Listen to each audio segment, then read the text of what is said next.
तो फ्रेंड्स, जैसा कि मैंने आपको बताया,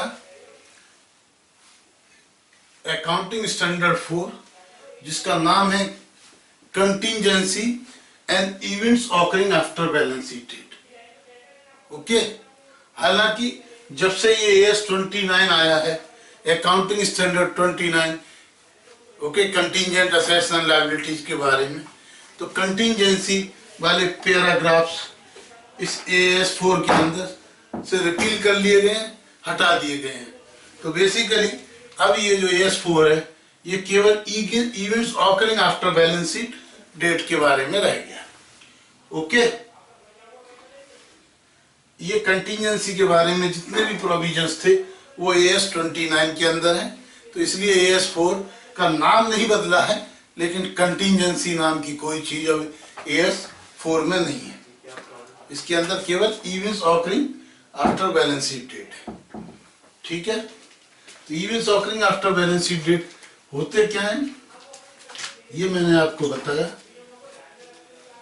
events occurring after balance sheet date होते हैं कि वो इवेंट्स जो उस डेट से होते हैं।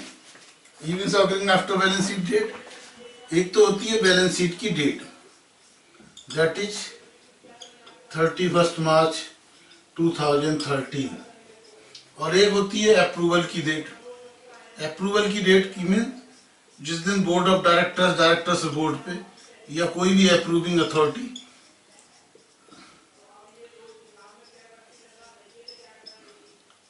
जो भी अप्रूविंग अथॉरिटी होती है, वो अप्रूविंग अथॉरिटी जब उसके रिकॉर्ड्स बनाती है, इसके बीच के मंथ, समझ लो 31 अगस्त को ये अप्रूव हुए, तो इस पीरियड के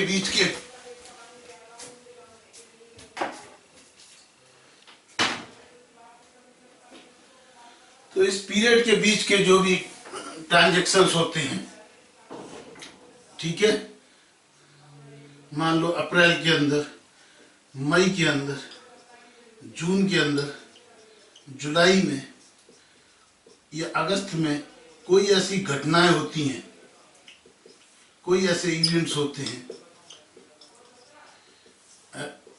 जिनका बैलेंस शीट पे इफेक्ट होता है, तो इस तरह के जो इवेंट्स होते हैं, उन इवेंट्स को हम events occurring after balance sheet date कहते हैं। ओके, क्योंकि 31 मार्च के बाद ये घटना घट रही है, लेकिन अप्रूवल से पहले है, इसको कहते हैं events occurring after balance sheet. Approving के बाद भी कुछ होता है या ऑडिट रिपोर्ट के बाद होता है, उसके लिए हम स्टैंडर्ड्स ऑन ऑडिटिंग में जाते हैं। ठीक है, 560 के अंदर events occurring after balance sheet date. Okay, लेकिन यहां पर क्या है, ये events occurring after balance sheet date वाले हैं, तो ये 31 मार्च से, ठीक है, और 31 अगस्त को होगा। उसके बाद के जो सब्सिक्वेंट है वो ऑडिटिंग के लिए, अकाउंटिंग के लिए नहीं है। जैसे 560 स्टैंडर्ड्स ऑन ऑडिटिंग 560, ये 31 मार्च से लेके 31 अगस्त के बीच की जो घटना है। तो इसमें जो इवेंट्स होते हैं, इसमें दो तरह के इवेंट्स होते हैं। एक को हम लोग बोलचाल के लिए कह रहे हैं एडजस्टिंग इवेंट्स, और कुछ इवेंट्स हैं जिनका केवल डिस्क्लोजर चाहिए। ओके, तो एडजस्टिंग इवेंट्स कौन से इवेंट्स होते हैं, कुछ हमको किसी के बारे में कुछ एडिशनल इंफॉर्मेशंस हमें प्राप्त होती हैं। Additional informations, okay, which materially affect the, कौन सी information additional, which materially affects the determination of, which materially affects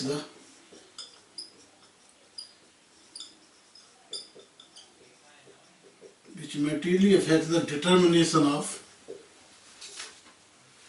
the amount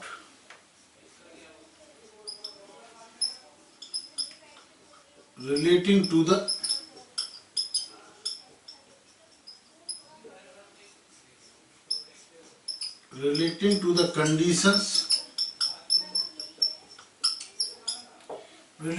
condition exist at the balance sheet date. Okay, कुछ एडिशनल इंफॉर्मेशन होती हैं विच materially affects adjusting events. कौन से events होते हैं? Additional information materially affects the determination of amount relating to the conditions exist at the balance sheet date। कुछ additional information हमें पता लगती है, ओके। और इन इंफॉर्मेशंस की जो कंडीशन है,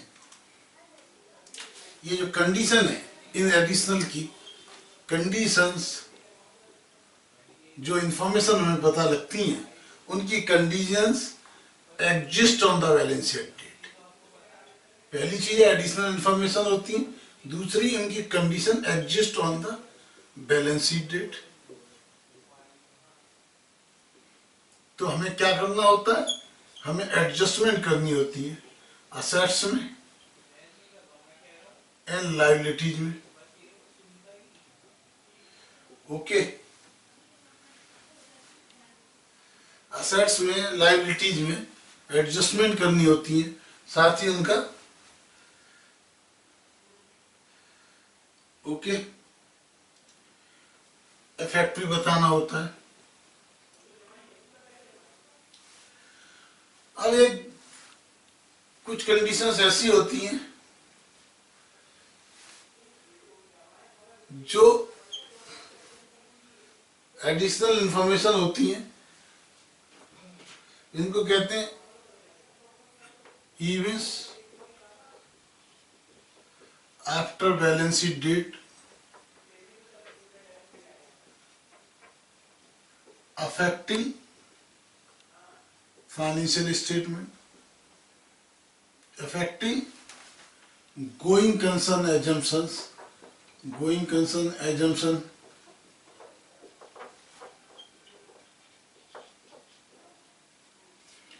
गोइंग कंसर्न एजम्पशंस की बात है, वो अगर हमारी बैलेंस शीट डेट के बाद भी होती है और उसकी कंडीशंस बैलेंस शीट डेट को एग्जिस्ट नहीं करती, तब भी हमें, क्योंकि गोइंग कंसर्न अफेक्ट होती है, तब भी उसका हमको इफेक्ट लेना होता है और डिस्क्लोज करना होता है,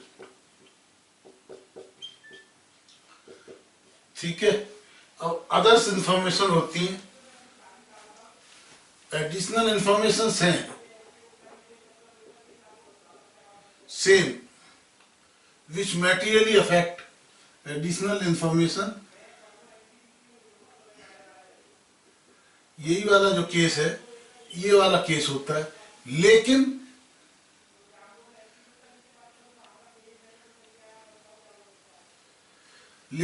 दी information not related to conditions existed on the balance sheet date। तो हमें क्या करना होता है? Only disclosure, no affect, not no affect, okay.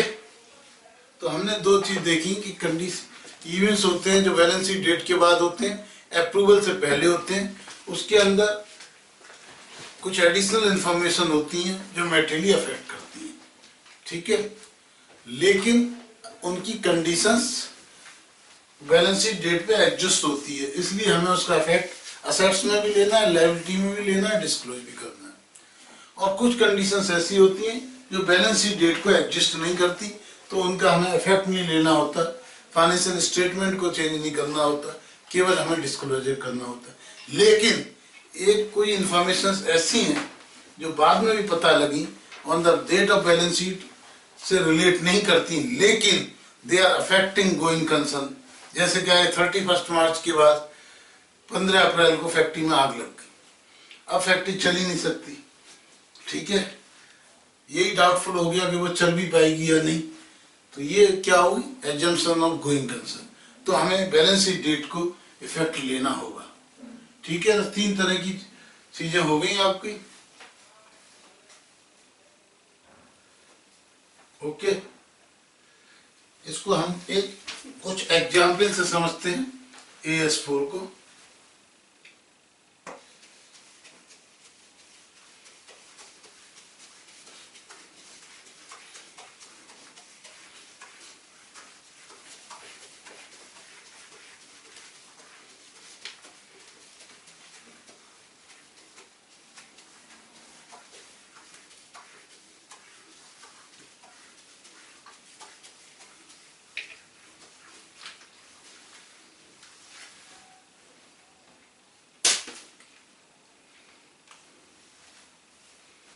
देखिए होता क्या है, events occurring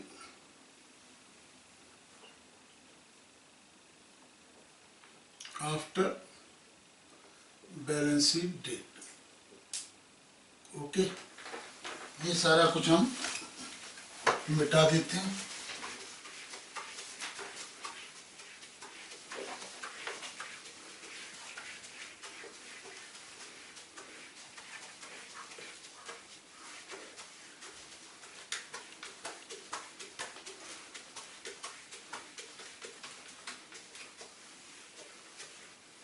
हाँ जी,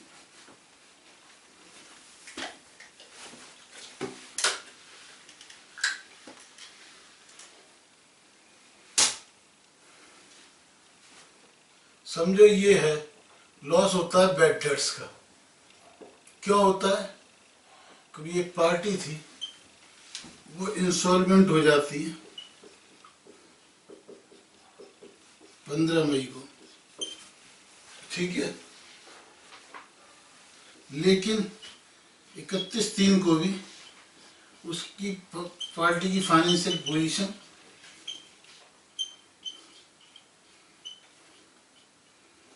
वीक थी, यानी कंडीशन उस समय भी एडजस्ट कर रही थी। ओके, सेकंड होता है प्रपोज डिविडेंड।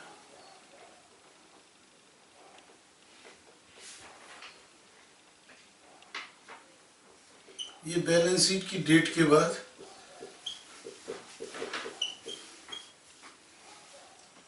है ना, होता है तो भी हमको लायबिलिटी प्रोवाइड करनी पड़ती है।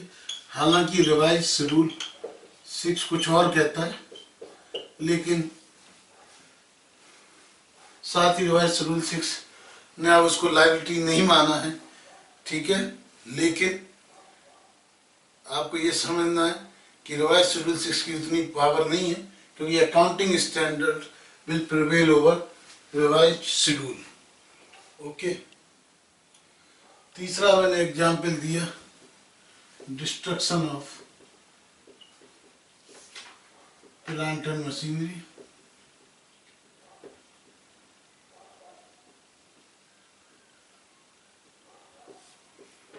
Destroyed on 15 April,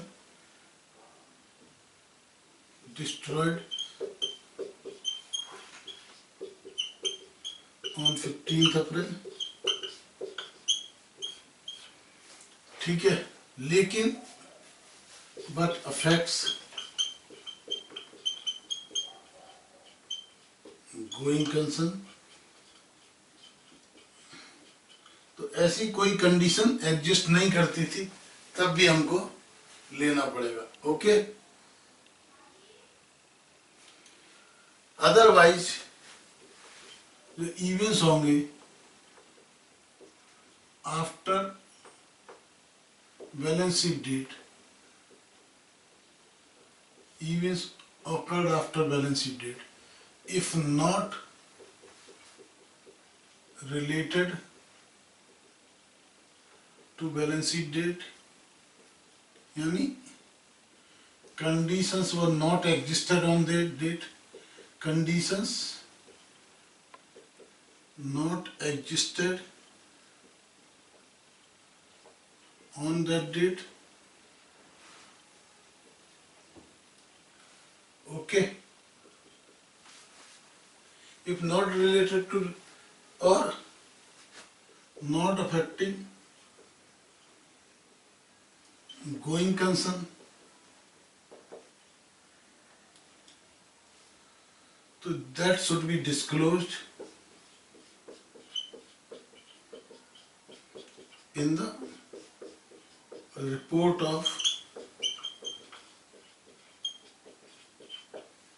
approving authority,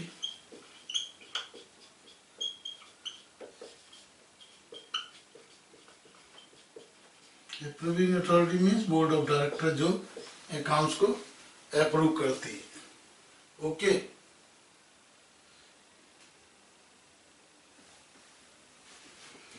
इसमें क्या लगेगा, वो बताएगा क्या मटेरियल चेंज होंगे,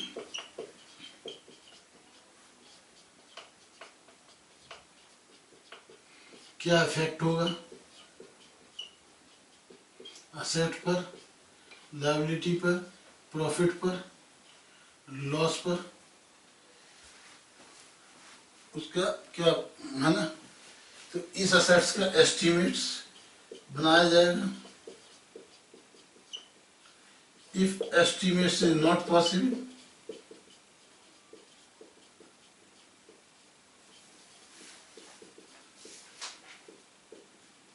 देन फैक्ट डिस्क्लोज करना पड़ेगा। Fact that estimate is not possible।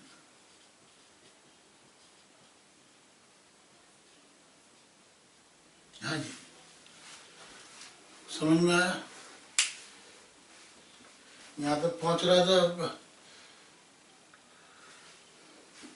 Okay, तो आपको ये सारी चीजें देखनी पड़ेंगी।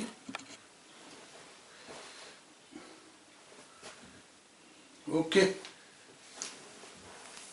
Thank you.